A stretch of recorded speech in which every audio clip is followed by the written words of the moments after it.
Member from Winona, Representative Pelowski. Thank you, Mr. Speaker. It's no news to anyone that we have a surplus.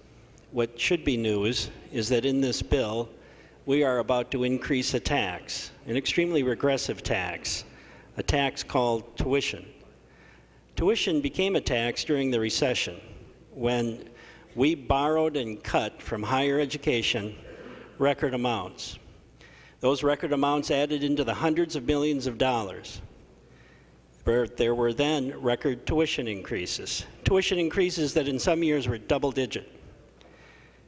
There was no consequence to this increase in this regressive tax, according to the University of Minnesota, or MnSCU, until relatively recently, when the consequence of a tax increase, unabated, became record debt.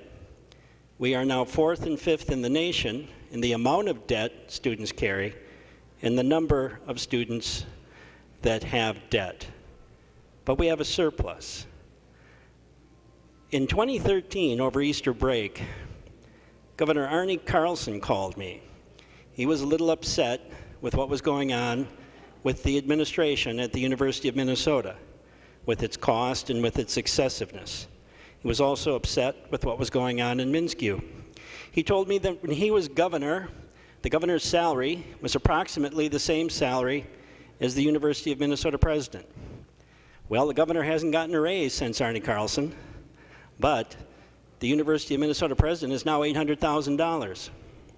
The chancellor of the MnSCU system is $380,000. These salary increases came about at a time when there was record cuts to higher education, record debt, record tuition increases. There have been discussions on this floor about the salaries of commissioners, and we're worried about the salaries of commissioners. They're pikers compared to the administrators in higher education. Almost any higher education MnSCU president gets twice and sometimes 3 times what a commissioner makes. Plus, over the Great Recession, they received a bonus for making startlingly good decisions like, we can raise tuition and there's no consequence except record debt. We had in the 2013 bill oversight and accountability of higher education. Representative Davids called the 2013 higher education bill accountability on steroids. Well, if that bill had accountability on steroids, this bill's anemic. We still have problems in higher education. We have problems with tuition, we have problems with debt, and we have problems with administration. And none of those issues are properly addressed in this bill. We have a surplus. Tuition is going to go up.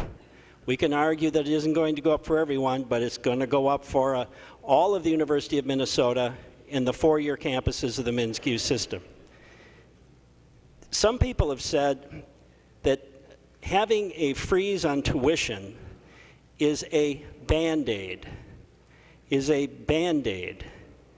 We gave higher education a gaping wound during the Great Recession. This is no Band-Aid. We're trying to repair an almost fatal blow to higher education. In 2013, the House stood alone. We were the only body that said we were going to freeze tuition. The governor didn't have it in his budget, the Senate did not. And yet by the end of the 2013 session, the governor signed into law the first and only tuition freeze this state has ever seen. Then the House stood alone. In 2015, MnSCU had tuition freeze as the core of its budget proposal. The University of Minnesota had tuition freeze as the core of its budget proposal. The governor had tuition freeze as the core of its budget proposal. Today, we shouldn't be increasing a regressive tax like tuition. We should be repairing the wound that was delivered to higher education over the Great Recession. We should be telling the parents and the students that they've had enough. That if you get a degree in the state of Minnesota, you don't have to mortgage your life for the next 10 to 20 years. That you might be able to have a family, you might be able to buy a house, and that you can return to Minnesota the gifts that were given to you in the higher education systems of this state. We have a surplus. This is not the bill that should be passed when we have a surplus. Member from Hennepin, Representative Thiessen.